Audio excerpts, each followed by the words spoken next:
Now we'll share the screen. Okay.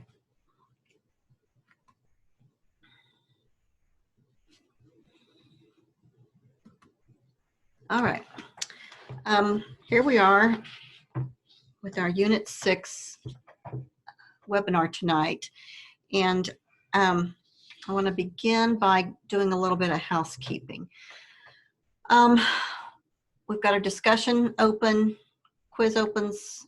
It may already be open, but the Unit 6 quiz, you'll need to finish up before the weekend, and the research paper is due. If you're having trouble finding any sources, go to the library database, and there should be plenty of things there to help you out.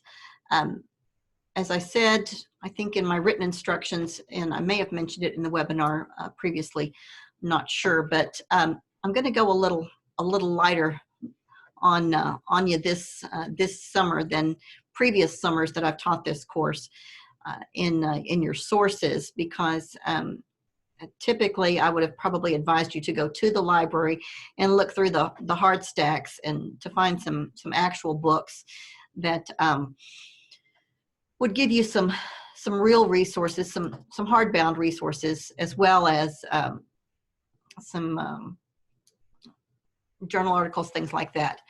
But I think that given the current circumstances of our world, I'm gonna say rely more heavily on web resources than you would have any other time in your studies. So if you have an abundance of web resources, I'm okay with that. Don't put yourself in any danger by feeling like you have to go to a physical library. If you get everything online, I'm okay with that. So don't put yourself out by thinking you have to go to a library to get actual hard copy kinds of resources. If all of your resources are web related, that's okay with me this year for sure. So like I say, I'm going to go a little bit differently than the instructions say on that that portion of the requirements about resources this year. So due to our COVID situation. Any questions about the research paper? Okay. The next assignment, now next week there's one of those weekly kind of assignments that's a little bit, what I would call a little bit lightweight. Our next big assignment is also our last assignment, and it's due the last week that we're together, about 2 weeks from now. And this semester has just flown by me. And you may have noticed that I've just started grading papers. I think some of you are more aware of that than others. Some of you are getting anxious that I haven't graded papers. If you've had me before, Teresa, Rebecca, Lizeth, those of you who have had me before are shaking your heads and saying, yeah, that's Dr. Cavan. She is really, really bad about grading papers. And I hope that is my worst characteristic. Y'all that have had me may say, oh no, there's lots of others that are worse than that. But I think it is one of my worst characteristics. I've got a lot of other really great characteristics that make up for it, right, girls? Right, girl? Yes, yes. Yes, you do. Good, good. Thank you for helping me feel a little bit better. I help you pass your test. I help you get a job. I teach you everything you need to know, all those great things. But I'm really, really bad at grading papers. I was watching last year's webinar, and in that webinar, I said, I'm really working on grading papers. It's a common refrain. And one of the students that some of y'all know, Heidi Abbott, said, oh, don't worry about it, Dr. Cavan, don't worry, don't worry. And I said, well, yeah, you know the score, don't you, Heidi? The longer I wait, the higher the grades. And she said, yeah, I know. And I think that's all too true. If the more I put it off, the higher the grades. But that's a really bad feature on my part, and I'm working on it. But I don't know if any of you have ever, as teachers, hated grading papers as much as I hate grading papers, but I really do. So I have begun working on papers, but I'm slow. I do want you to know, though, that what I've looked at so far looks really good. The discussion boards look great. The papers that I've looked at, the assignments I've looked at so far look really good. This class is usually, it consists of a lot of A's and B's, more A's than B's usually, because at this level, students are working hard to achieve their next career goal. And you haven't gotten this far in your career and in your schooling if you're not good at what you do. And we don't let slouchy people into the program. And so that's the first thing that I have to say about that. I say that right before I give you this last big assignment. And here it is. This will be due, I think it won't be due on that Sunday before the end of the term. It will be due, I think, probably on Tuesday. Last year, I made it due on Wednesday, but a couple of you are finishing your program. I know that Nicole is finishing her program and Sam is finishing his program. I think the rest of you still have some coursework to go, but I know at least those two are finishing their program, and grades for graduates have to be in on Thursday, like by noon of that last week. And so I would need to have at least those two group papers in before Wednesday. I'm thinking Tuesday of that last week, these should be in. And the rest of you probably wouldn't mind getting it done and out of the way and finished either. If you're working with a group, usually these kind of things can be finished up before the very last second. Other people will push you to get it done. So here's what we have to go on this last project.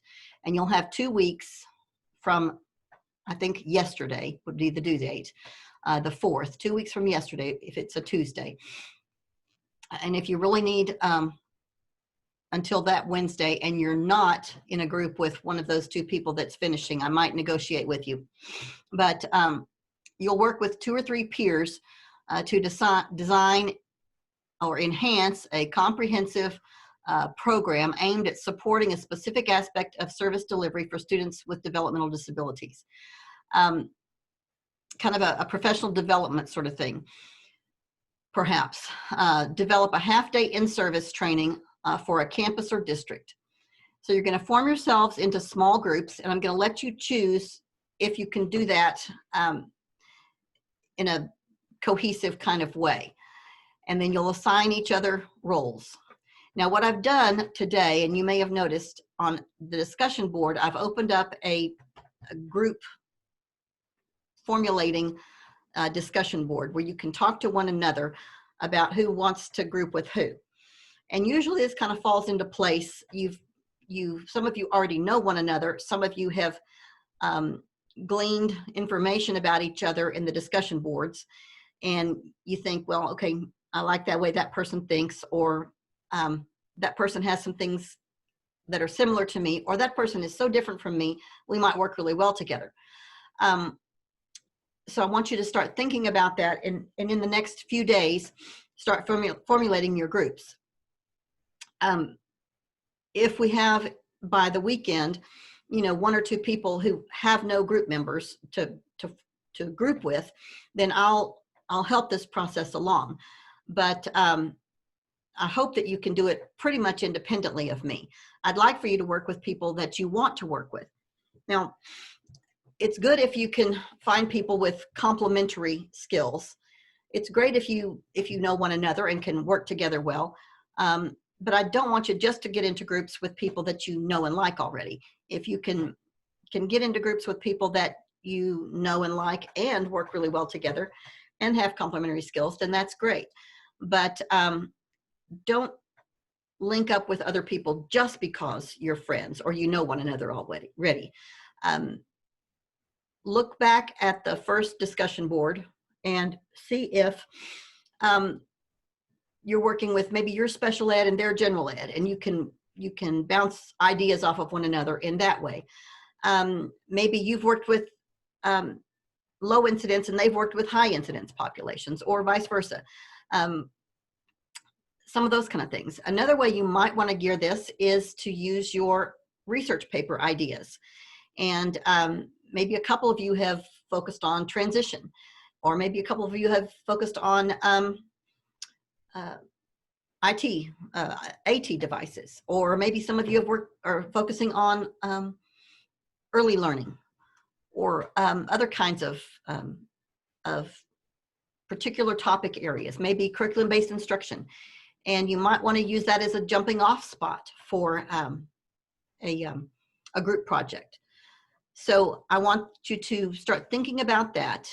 I also want you to, and most of the time, by the time you get to graduate school, people know how the group project kind of thing works. Now, it's funny because I found a note. I was cleaning off my desk the other day, and I found a note that a student had passed to me.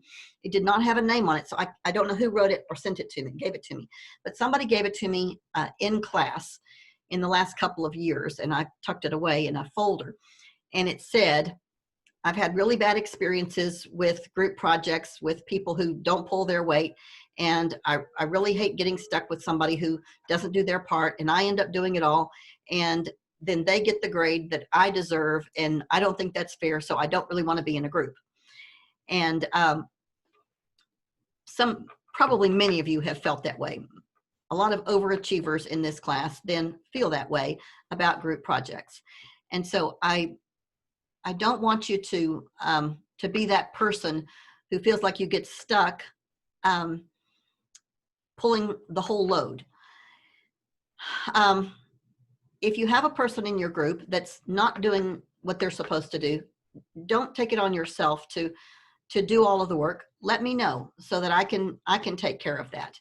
And I'll help however I can, because I've been you in that position. I've been the person who carried too much of the load and was angry when that person got my grade. But we also need to learn how to work with others, and that's part of this exercise as well. So if it's untenable, if you can't work it out amongst the group, let me know, and I'll step in if I need to. So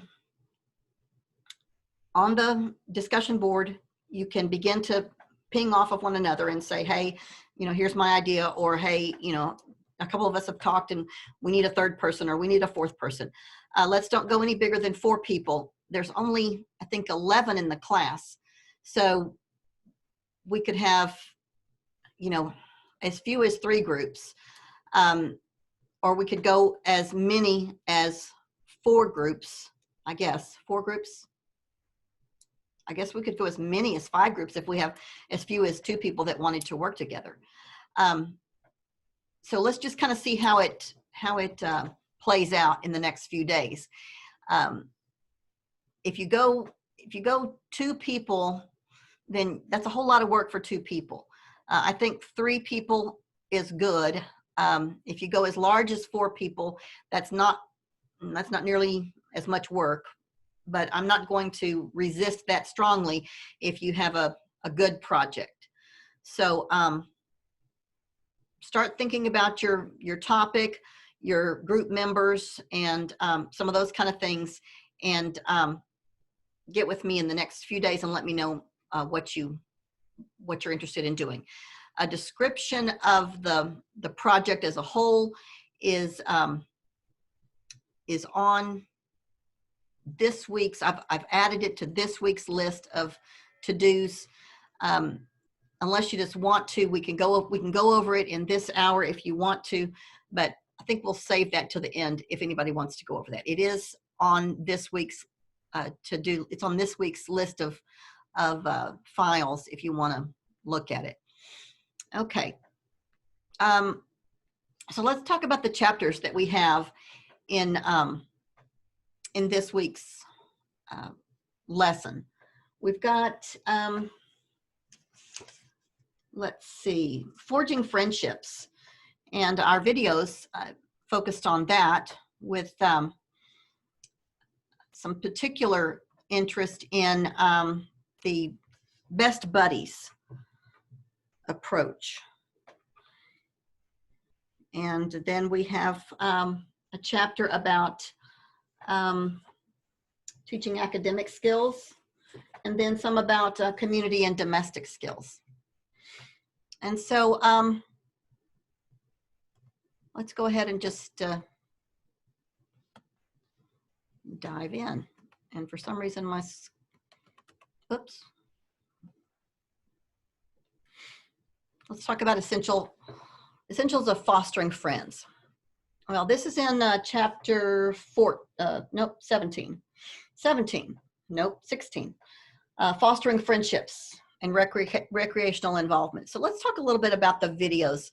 And you all have discussed that in the discussion board, but programs like Best Buddies or Circle of Friends, or even Special Olympics, that have people without disabilities interacting with people who do have disabilities.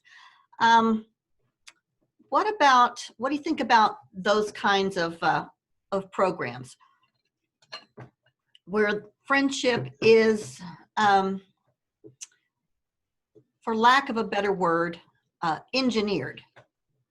Okay, well, I'll start, because reading this chapter and then doing my research paper is actually on this topic. Mm-hmm. And I have to tell you, it gave me a little bit of regrets over the last couple decades, because I have to say I was one of those teachers, and I was a special ed teacher, but I always did the higher functioning, kids.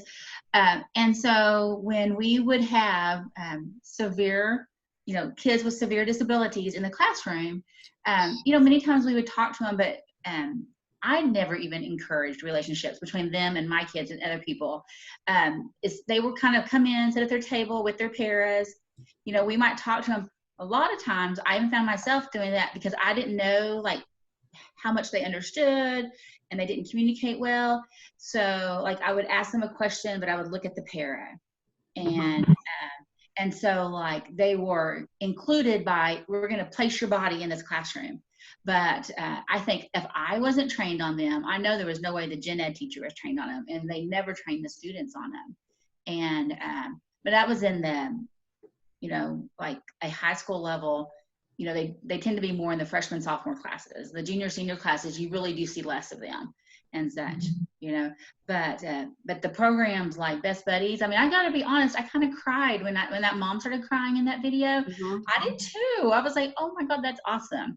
And so as our kids, I think maybe my school has dropped the ball on training the gen ed and the inclusion support staff who have a different caseload than them on how to foster relationships.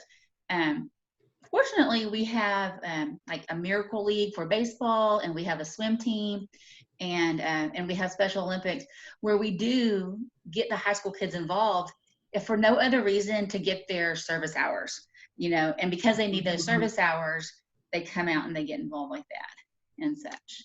But as far as incorporating them into the classroom, it's difficult at the high school, for them to take the time in a 50-minute period to build a relationship.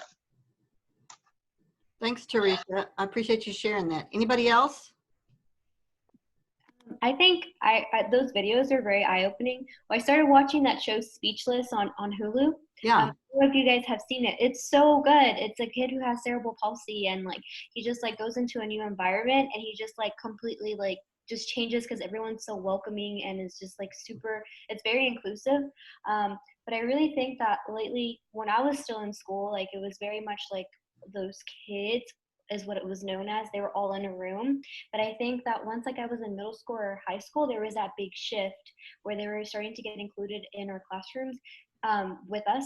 And I think that definitely opens the opportunities for people to just be more open-minded, and eventually you end up being a better human being. So I think that stuff like this is definitely necessary for all students in and out of the classrooms, just because again, we need better people in the world. So I think that just creates the shift of just being a better human. So I think this is really neat. I wish there was a program like that we had when we were in high school, but I think Special Olympics just started, I think, when I was in high school, but it only had one filler high school that did all of the entire program. Yeah, some communities really embrace it while others just don't. And it may be a time issue, a programming issue, a I think it could also be facilities lack of issue. Yeah, resources. A lot of the schools I know, like the low performing schools, like they're not even gonna think twice of like entertaining this idea. As sad as it sounds, they don't have time for stuff like this. yeah. Especially when they're trying to save, their rating. So, I think there's a lot of truth to that, Liz. I do. Anybody, any other comments? I was going to say the same thing. Like, I really wish they would have had this program when I was in high school. Mhm. And Teresa, this is what my research paper is on too. So I've also like taken a lot from reading these videos. And I know a lot of the research that I found is basically for the higher grade kids, the high school kids. And at first I was like, yeah, that totally makes sense, because they're the ones that are more mature and they can handle those experiences more than the lower elementary that what I've been teaching at. But then as I was thinking about my personal experience, last year my daughter was in pre-K at school with me, but I still had kindergarten students, and pre-K and kindergarten got out at different times. Well, she didn't have anywhere to go other than into my classroom. And so she was in my classroom with my kindergarten special needs. And it took me a little bit to get her to stop treating them like they were a baby. But she loved him and he loved her, and she would be upset like if he wasn't there on the, some days if he was absent. She like really missed that interaction with him. And it was different because it wasn't anything I could teach her how to do, but just watching them play and getting to see him interact with her for those social goals that I could never in real life try to duplicate. That's good. Thanks, Andrea. Anybody else? So I didn't know these kind of programs existed until I became a life skills teacher. And whenever I joined Stephenville, they actually have a program called HOPE, and it stands for Helping Our Peers Excel. And they have to go through kind of what your daughter was talking about. They have to go through the process of applying and, have to get accepted into it. And then it's just a class period during their school day. And during those times, I've actually had a few HOPE students say, okay, what am I allowed to do? What is this time for? Like, they were learning. And so, but you could see the difference between students who start out as freshmen and then senior students, because the senior students will come in, go ahead and take one of the other kids and say, hey, we're going to go play basketball for a little bit. Okay, bye. One of those, have fun. But then you could tell, like, with the freshmen, they're like, okay, are you sure I'm allowed to, go into the next room and talk to them or hang out, play a board game? Yes, I want that, have fun with it. But I think, I know for a fact, just working there in Stephenville, that they truly encourage our gen ed kids to participate with our life skills kids. And you'll see them in the hallways high-fiving. You'll see them sitting with each other at football games or pep rallies. We've had one child become the homecoming king, another student become an honorary cheerleader. I mean, it's just one of those things where we have all students and staff involved, and I can say that Stephenville has done a great job with that. Hey, Rebecca, can I ask you, is that with students that are kind of like represented in our video with your higher level autism? I mean, not higher level autism, but like the students we saw in those videos, are those with some of your really severe and profound, like, intellectual disabilities and other disabilities? I have more of the severe students. Okay, yeah. And Yes, because I see the same thing amongst our higher level life skills kids, who are able to communicate and, and such like that, the gen ed kids know how to respond and react to them, and never seen anybody treat them poorly. Everybody accepts them. It's those really severe kids, like we have like 3 different levels. So that lowest level of kids, that medically fragile or something, but they're still not so fragile they can't walk into like an ag classroom and sit there and listen and participate, that that sometimes the gen ed kids don't know how to respond to, because that kid can't high five them, or that kid can't make eye contact or something. And Well, and I really appreciate the gen ed students that make that a challenge for themselves, as Yeah. Liz is saying, to become a better person. I mean, it's one of those things where they actually sit there and say, okay, how do they communicate? So I love getting involved with those gen ed kids that ask those questions, that put themselves out there, and that truly want to learn. And I mean, I do have, of course, those students that can communicate and can have conversations and get involved with things, but it definitely warms my heart when, the severe ones are actually involved. And I do have one little, like a few second video, if y'all have time, like at the very end, that I can actually show that one of our Hope students got an award for. They were in a video class, and we got permission, of course, I'm allowed to show it. But it's just a short little video of him trying to help him play basketball, but it actually shows him looking like he's throwing the ball and making it, and then he like rolls off. It's like really cute. So if there is any time, I mean, I'd love to show y'all. I think y'all would get a kick out of that. Sure. Get that queued up and we'll show that, okay? Okay. What about the notion of, like I used the word a minute ago about some of these friendships are engineered. What about making opportunities for students who have more significant disabilities to initiate friendships of their own choosing that are not engineered by their parents or their teachers or others in control in their lives? So a student with a significant disability choosing friendship with another student. I think that sometimes that happens naturally. And so I've never taught special education. I've only been in the general ed setting. But we did have one child who was intellectually disabled. So he was a 5th grader performing at a kindergarten level.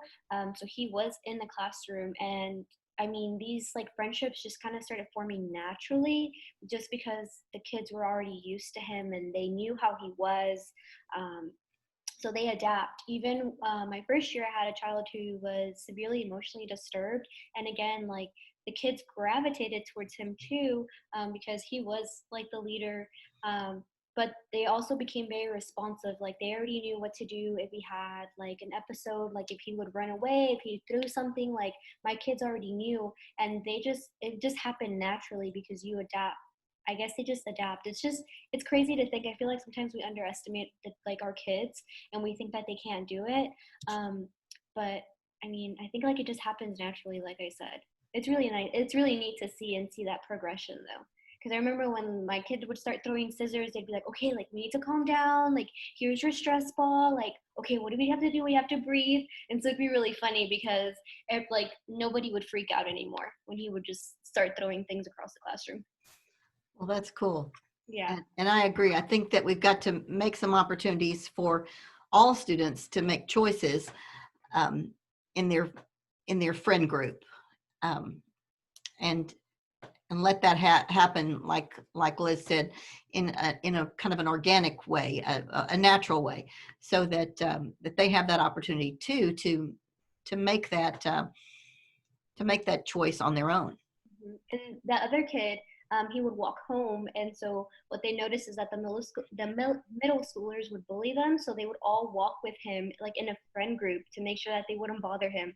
And it was really cute, and that just happened like naturally. And they're like, oh yeah, he just comes and plays with us, like he's different, but it's okay. And it was really cute to see. Well, that is good. Here are some strategies for teaching skills that enhance relationships, and you can see a list there. I think all of these are covered in your textbook. Sometimes we've got to provide some support skills that will enable the student to access those relationships that we want them to have, whether it's those more engineered relationships or the more organic relationships. But sometimes they don't have that that scaffolding of social skills or communication or self-management, those things that they've got to be able to access in order to have successful relationships, friendships, and those kinds of things that we want them to have with other students. And so we've got to make sure that all the systems are in place to help them be successful in those relationships. And sometimes that takes some structured learning in order to make that happen. That takes us into the next chapter, 18, I think it is. No, 17. I've got my numbers all wrong today. Chapter 17 about academics. Now, we've got a lot of debate in the field about how deep to go in academics with students who have significant disabilities. We've talked about this some this semester. I think we talked about this some a couple of weeks ago when my daughter Meredith was with us. We've got to help everyone access the general curriculum. That's what the Texas Education Agency tells us. And beyond that, the U.S. Department of Ed tells us that is our responsibility. But how much and to what degree do we do that for students with significant disabilities? We want everybody to have the functional skills that they need to be successful in the world beyond secondary school. But how much general curriculum is functional? And how much general curriculum needs to go along with that functional set of skills in order to make a person educated according to today's standards? And so probably the first thing that we talk about is reading. How much reading does a person need in order to be functional in the world? And we always talk about, well, we need a sight vocabulary. We need to understand street signs and, the caution sign that says hot or don't walk, those kinds of things. But at what point do we go beyond some of those words and look at more, teaching a person to read for pleasure?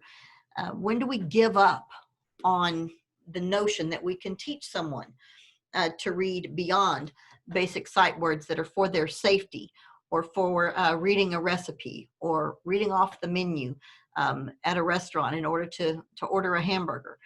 And this is a debate among many educators as to what the line of demarcation is there in order to say yes or no.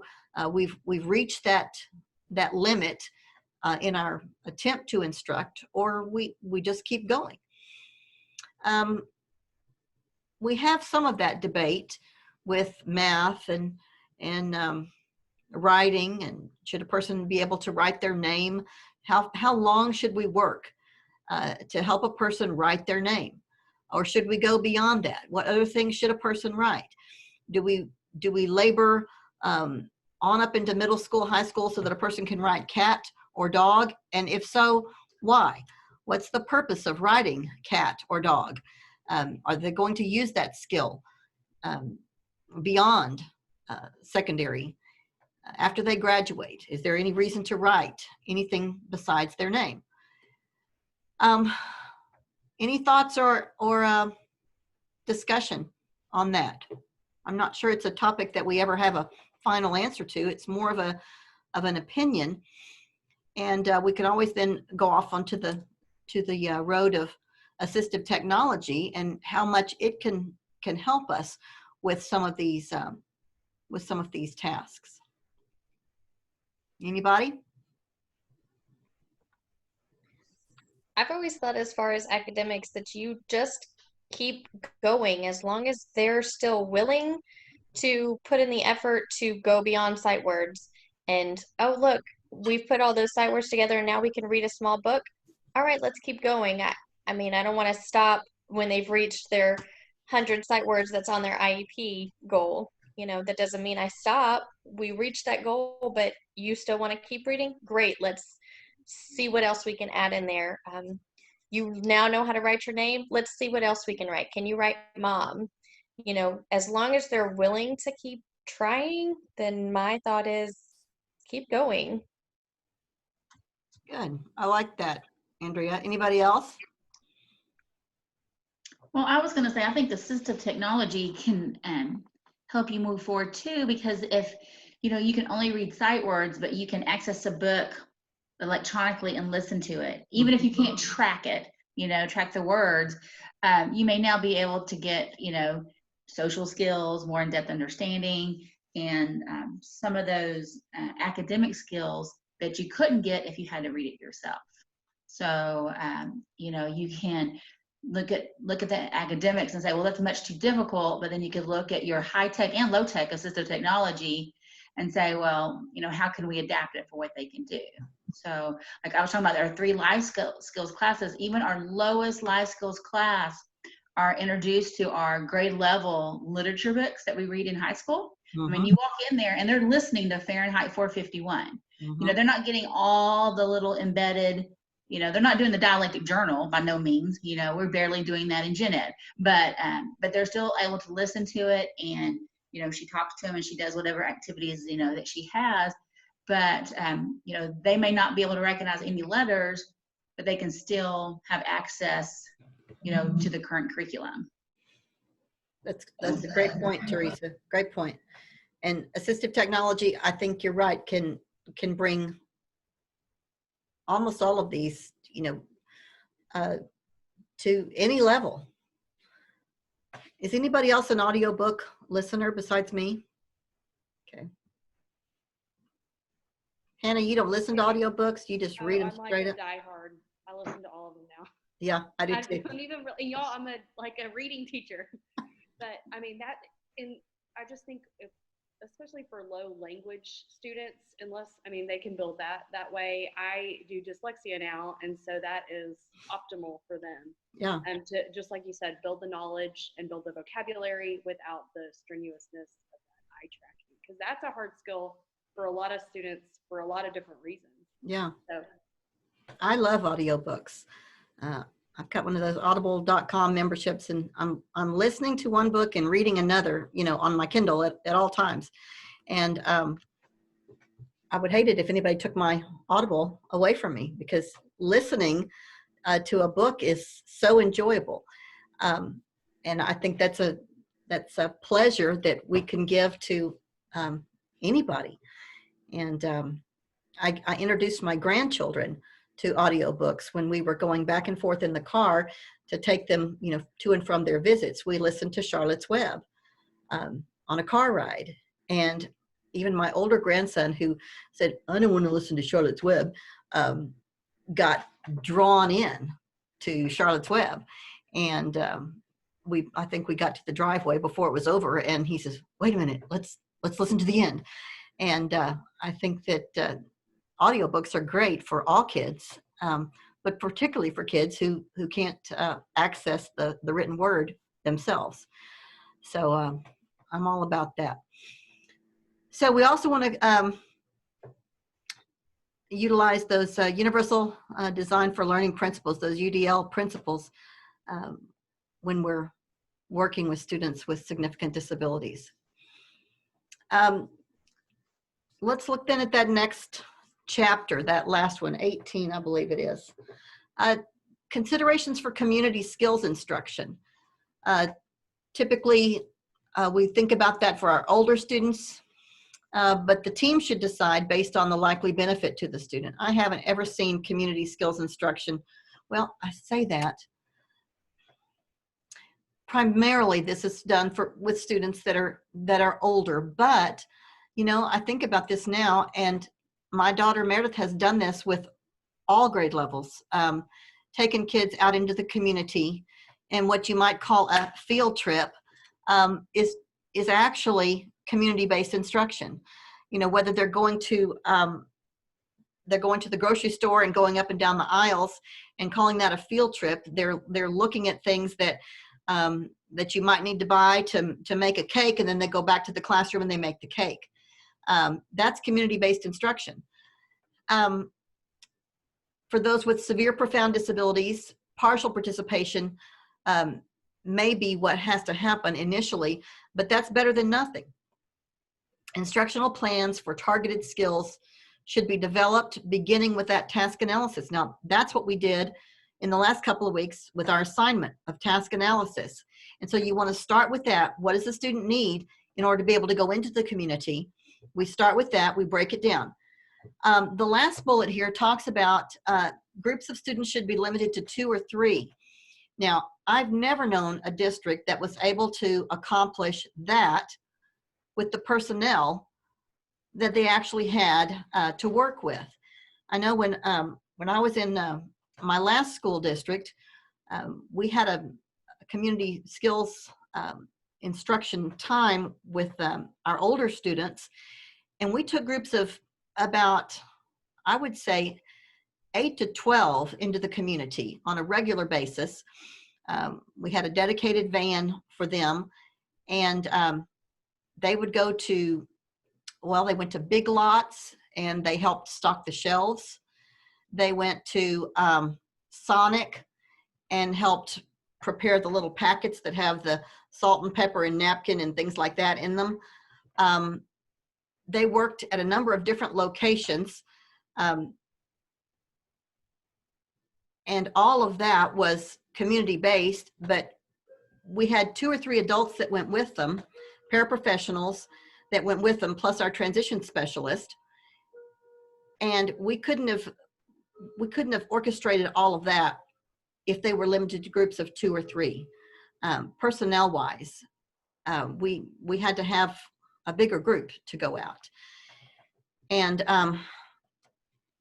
so I don't know that that this recommendation is very realistic. Oftentimes the people who write textbooks are living in an ivory tower rather than in a school district, a budget office. And so they write what's the ideal, but not what is the realistic notion that can really happen. Now, Dr. Cavan, you're pretty much speaking my language because that's been my job for the past 2 years. Yeah. What do you think about that? Talk to us about it. Well, instead of it being like the school or the district saying 2 to 3, it's more of the jobs that have told me 2 to 3. Yeah. The most so that I've been told is 5. Well, in the past 2 years, that's the most kids that I've had anyway. Mm-hmm. But our paras go out with them as well. Now, if there has been one job though that said no more than 2 people, I just let them know, okay, well then, these days are going to be these 2 kids, and then these days are going to be these 2 kids. I need all of my kids to be involved, so they will be, coming back and forth between days. They were fine with that, but I don't know if it was like a liability thing or what. They just didn't feel comfortable. But after a while, they saw that, everything was good and that we weren't going to leave them. Where were your kids going, Rebecca? They go to Staples, HEB, Pet Supplies Plus, Texas Twisters, Tejas Golf Course. What's the other one? Can you describe for us the kind of things they would do when they got there? Yes, they stock the shelves, which that's what most of the places asked for them to do. But they'll clean the stores. They actually had 2 of my kids practice on greeting and showing where some items were at, which I actually liked because, that was one of the social skills that I actually want them to work on too. Mm-hmm. They would help with the animals. They would stack groceries, which that was more of a challenge than I was expecting because, we practice in the classroom whenever we can, stacking groceries. But being there, you have those customers that just kind of stare at them. But I'm also like a mama bear, so I'll look at the customers and be like, just wait, give them a minute. They're going to get it. But let's see. So stocking shelves, stacking groceries, greeting, and they help with speaking of animals, the Erath County Humane Society, they allow the kids to come in and walk the dogs and everything as well. So there's that, and then feeding and then helping groom them. So most of the time it's stock shelves, but we try to venture out. That's good. That's real good. That's a great array of locations. Yeah, well, before I became the life skills teacher there, I was told that they went out, but it was only like to HEB and then Hope, the food pantry place here in Stephenville. And and that's another one, Hope, sorry. I kept that one because they loved our kids going in there. Well, I was also the type of person that kind of was like, okay, so can I add some more? If it works with our schedule, can I add? And again, our school and our district, our administrators have just been absolutely wonderful, having our kids be involved with everything. And so my principal is actually the first one to just jump in and say, yes, absolutely, do what you need to do. This past year, they got us a van, like an actual Stephenville Life Schools van. So we loved that instead of, having to get the bus. So that was always nice. But Thank you so much for sharing that with us from a personal perspective. it's wonderful. It's a challenge, but if you truly get your bearings straight and plan ahead, just make sure that you're prepared, it can happen. How long would you go out for? How many hours at a time? Well, we would be out almost the entire day, like come back maybe seventh period, and then just kind of mix up the jobs, an hour at one job there. Some jobs let us be there for maybe 2 hours at the max, especially with like Staples. They really liked them being there a lot. A lot of the customers that would come in and even the staff that worked there really helped our kids get involved. And they actually wanted to take some of our kids by themselves to show them a few things. They let us stay for about 2 hours every now and then, but it would be most of the time an hour at each job. So how many days a week did you go out? Monday through Friday. Really? And then 8th and 9th period was like incorporating some more of that and independent living. So you'd eat lunch while you were out and everything? Wow. Our district gave us the money, everything, was saying, no, go ahead. So I can't complain about what they let us do, because that also helped them learn how to order off the menu and learn how much to pay and everything. So now, was this adult transition, or was this your high school student? 18 plus. It's the transition. Yeah. Okay. My goodness.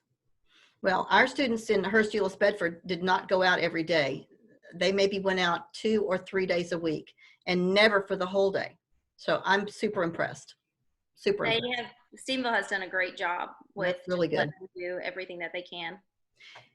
You must have gotten home super exhausted, because I know when we have to take field trips, like those are like the worst days, because like I come home and I'm just like tired. So I can only imagine. Yeah, my husband has heard wonderful stories though. It's one of those things where I am exhausted, but yet I can still sit there and say, but guess what so-and-so did today? This is great. So that's really cool. Okay, let's talk for a second. Any questions about the group project? Sorry, it's not a presentation. You come up with a PowerPoint in there, but you're not going to actually present it to anyone. Do you want to talk about that in more detail? Do you want me to bring up the document right now and go over it, or do y'all want to look at that on your own and maybe we talk about it next week? What do you want to do? That's what I was going to ask, because we have, the research paper, we have the next activity 4, sorry to look. And can we talk about it next week after we kind of have those 2 under our belt? That's fine. Thank you. Yeah, okay. You all can look at it on your own right now. If you want to put any questions about it on the discussion board about it, do that. And then maybe bring my attention to it. If anybody asks a question on there, just somebody shoot me a text and say, hey, Dr. Cavan, look at the question, and then I'll answer it for everybody, okay? But the description of the activity is already open on this week's list of things to do, okay? And you can look at it there. Remember, it's not due for 2 weeks. I cannot remember right off the top of my head what next week's activity is. So I don't remember, frankly. Okay. Dr. Cavan? Yes, ma'am. I am actually not graduating until like this December, so that makes your grading a little easier. Oh, So thank you. So then yeah, it's just, so you it's just know. Sam. You're right. Yes. Oh, of course you're right. It's you that's doing it. Yeah, just want to let you know. Thank you. I remember now you did say you were a December grad. Sam is I guess the only one graduating. So if you know, if you want till Wednesday, you can have till Wednesday, unless it's Sam's group, and maybe Sam's group can have theirs in by that Tuesday. Okay. But I just want to have enough time to do that so I can have that posted. So his grade has to be posted by noon on that Thursday, so he can graduate on Friday of whatever that August the 8th or whatever that date is. I don't know. Haven't looked at my calendar to make sure. It must be like the 6th or something. Friday the 6th, 7th. Okay. All right. Any other questions? Oh, Rebecca, you want to show us your video? Yes, I do. So all of y'all are definitely familiar with TikTok, but a lot of our kids in the gen ed classes had a challenge to make under a 10-second TikTok video, and my Hope student actually won an award for this one. Again, I have been given permission, obviously, because he had to go through hoops to get permission. I'll go ahead and share my screen. Okay, so this is Quinn. He's definitely like one of my buds. And going back to that community-based learning, he actually did the whole participation more than having to do a lot of that other stuff, but it can be done. So this is only 7 seconds. Just, I don't know, I could go on for days, so I'll just go ahead and just play it, but let's see, let me turn.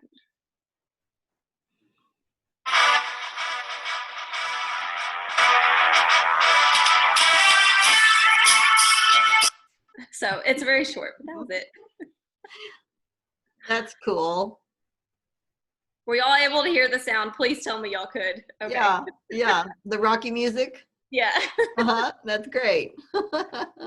Now, is he in your adult program or is he still in high school? No, he's in the adult program. And you have how many students in the adult program? Let's see. This next year they'll have 5. 5. Mm-hmm. And you, I think, since we were together last, have gotten a new job. Is that right? Yes. And what will you be doing?